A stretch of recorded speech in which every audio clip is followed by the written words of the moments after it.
Chaplain Piri, she's not feeling well, she's in hospital. So we need to speak healing over her life. We need to pray for the covering of the Holy Spirit upon her life in the mighty name of Jesus. Every plan of the enemy must be put to shame. Tinotaura utano, tinotaura kusimbiswa, tinotaura kugoniswa.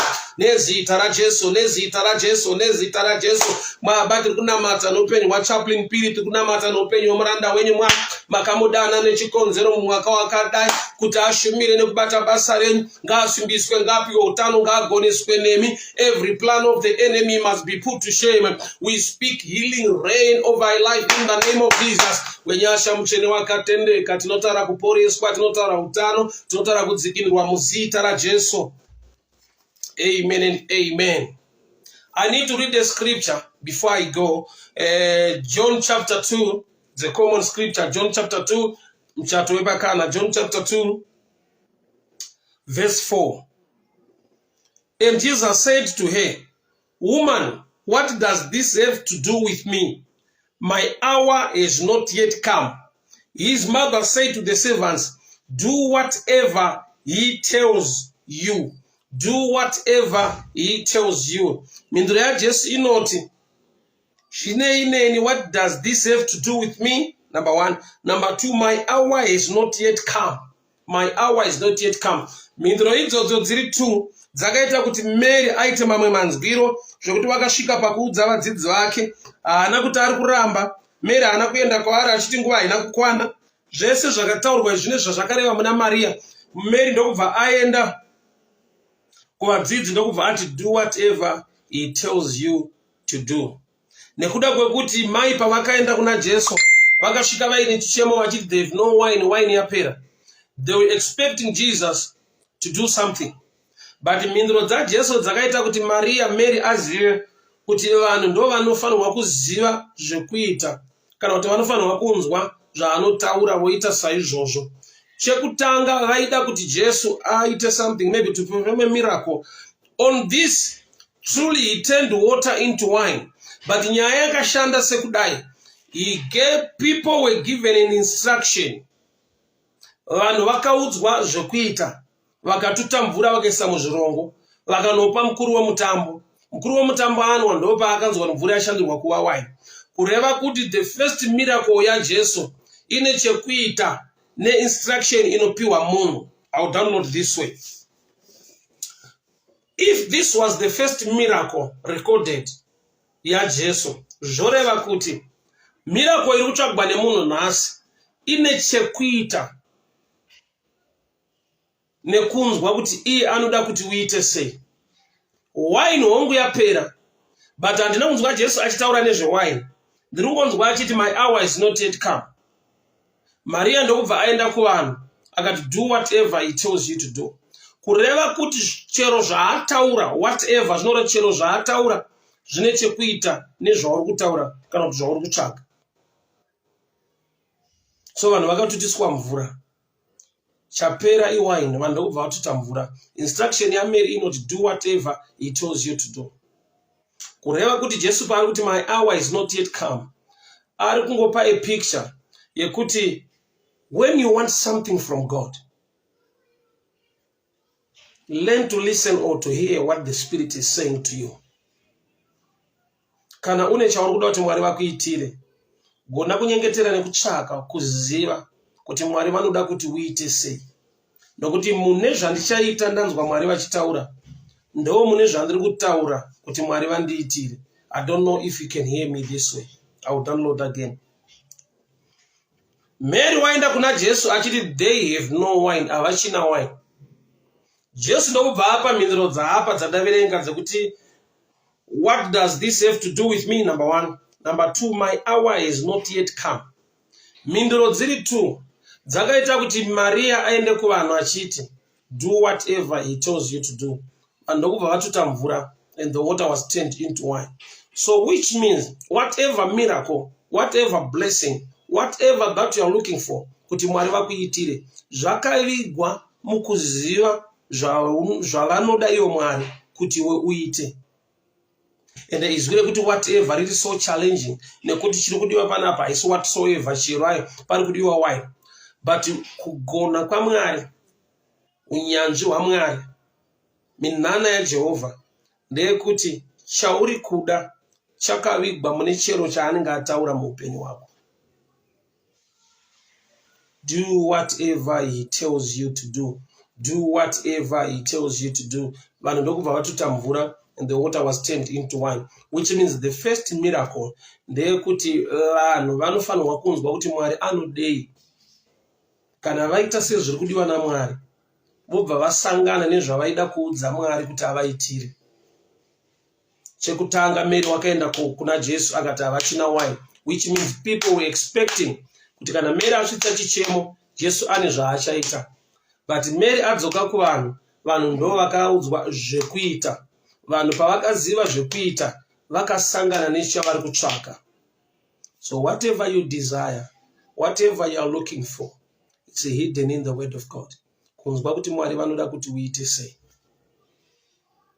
Dzimwe nguva zvavanoda kuti uite ukazvicalculate necommon sense hazvingapindirane nezvauri kuda kusangana nazvo nezvaunoda kuti Mwari vakuitire muupenyu. Nokuti izwi rekuti whatever rinongoreva kuti chero. Hazvina kunzi do what he tells you to do. Do whatever he tells you to do. So secret iri pa believing the whatever of God. Zvakavanzika zviri pakunzwa kuti Mwari vari kudei, even zvisingapindirane nezvandiri kuda, asi nekuda kweuchenjeri neunyanzvi nekugona kwaMwari, mu whatever yaJehovha ndo mune wine yacho.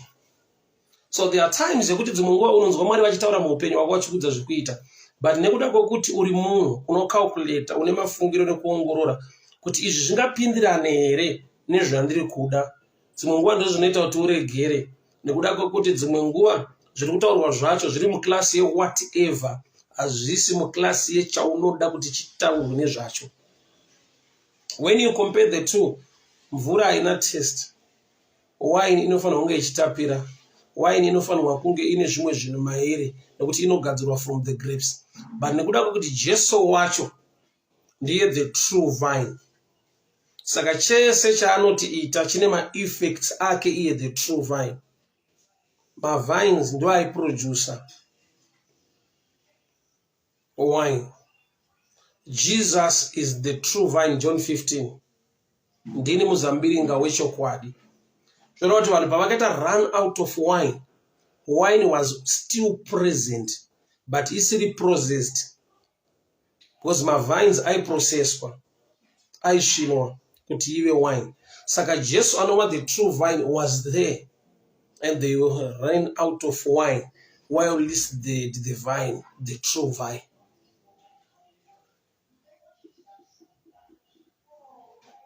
Muzambiringa wechokwadi ndi Jesu. Vanhu ndokubva vapererwa newine, vainaye anonzi the true vine, which means changa chiri missing haisi wine, changa chiri missing irrevelation yekuti watinaye ndiani. Neimwe nguva Mwari vachizvirevhera kuna Moses, vanozviti the I am that I am, ndichava wandichava, which means whatever you are looking for, God is the answer. Chese chauri kuda muna Mwari chirimo, the I am that I am. Vanhu vakashayiwa chingwa chekudya neimwe nguva, ndobva pawanikwa mukomana ane 5 loaves ne 2 fish. But vanhu vakatadza kuverenga chingwa changa chiripo. Hongu vakaverenga chingwa 5 changa chiri maoko emukomana, but havana kuziva kuti vane extra loaf of bread anova Jesu, nokuti he is also the bread of life. So they had 6 loaves available, but vakagona kuona 5 loaves available. Can I download a little bit? Pavari kuona 5 loaves, that's a picture of common sense. Kuti munhu anoona zviri maringe the thinking capacity, munhu anoona zviri maringe knowledge yake, but there was extra bread available, for Jesus is the bread of life. So vakapererwa nechingwa, vakaona chingwa chishoma, icho chingwa chava chakawanda, for Jesus is the bread of life, the I am that I am.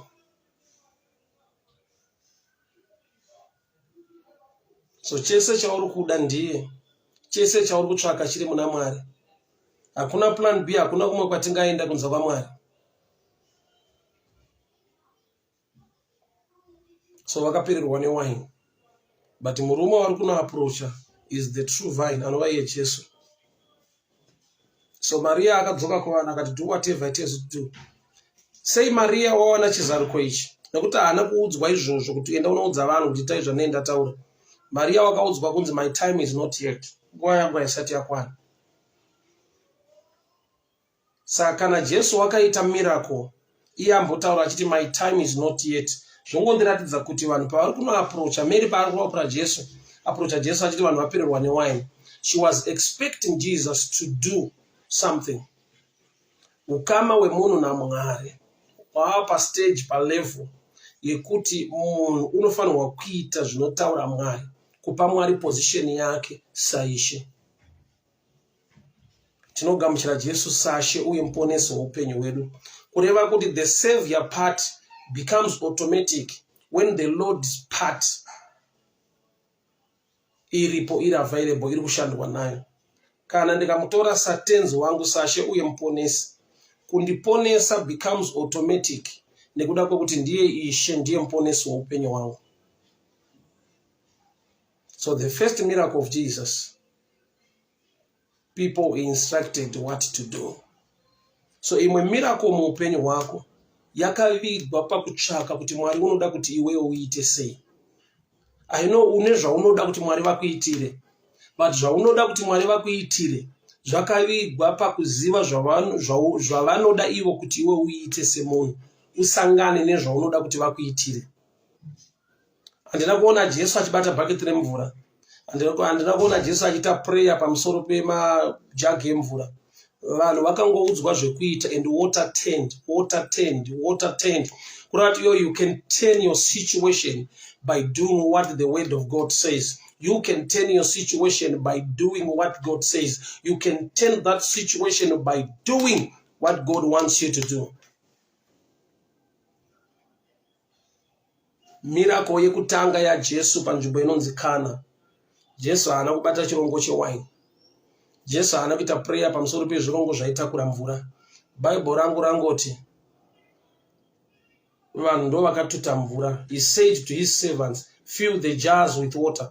People were instructed, vakaudzwa zvekuita. And the water turned into wine. You can make your own wine by doing what God wants you to do.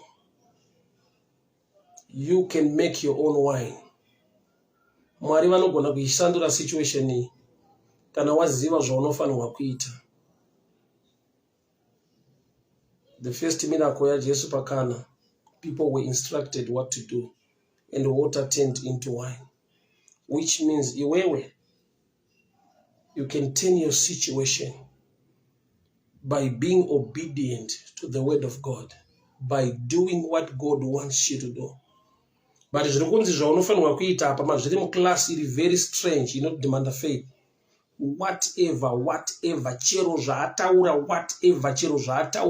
Kurati sometimes hazvipindirani nezvaunoda, handizvo zviri in line nezvauri kutsvaka. But nokuti you trust, you believe in him, you will do whatever he tells you to do. Imagine dai pakava nevamwe vanhu vakasvika vanhu vachituta mvura, vobvunzwa kunzi muri kututa mvura kuti chii chiri kunetsa panapa, hapana mvura iri kunetsa, ingava muri kuziva kuti wine iri kunetsa. Doing whatever he tells you to do, instruction inodemanda faith and believing in him, because sometimes it does not make sense, but it makes faith. Turning water into wine, kungotuta mvura bedzi pasina kana prayer. So doing what God wants you to do can turn your situation around. Baba ndanamata nakutenda, ndataura nyasha nekubata kwenyu kunoshamisa. Vana venyu baba, vane situations ari bitter, vane situations ari kuvava, vane situations ane shortage baba. Zvavari kutsvaka nekushuvira hazvisi kukwana. Asi Mwari wakatendeka, mutsvene wamasimba ose, tipeiwo nyasha, tipeiwo favor, tinzwe zvamunoda kuti tiite, mutipe simba rekuita, tigone kushandura situations atakasangana nawo. Mutsvene wakatendeka, mai vapo pamuchato wepakana, hamuna kusiya pane shortage, Amuna kusiya pane kunetseka. Mu situation emwe nemumwe mwana. Nokuti imi muripo. There must be a change. There must be a change. There must be an answer. In the mighty name of Jesus. Amen and amen. God bless you. God bless you. God bless you. God bless you. Nyasha dziwanzwe. Mwari vakuchengetei. Mwari vakugonesei. Mwari vakurirei. Muzita ra Jesu Kristu e Nazareta. You can also support this broadcasting by sending your airtime. You can send your data on my line. You can send your airtime. So we continue to broadcast my daily devotion, prayer and short teaching. Prayer and short teaching every day in the morning. Mwari vakitire nyasha. Mwari vakuropafadzei. Mwari vakuchengetei. Mwari vakugonesei. Muzita ra Jesu Kristu e Nazareta. Amen and amen. Bye bye. God bless you. God bless you. So my number is 0772 914 701. 0772 914 701. God bless you. Bye bye.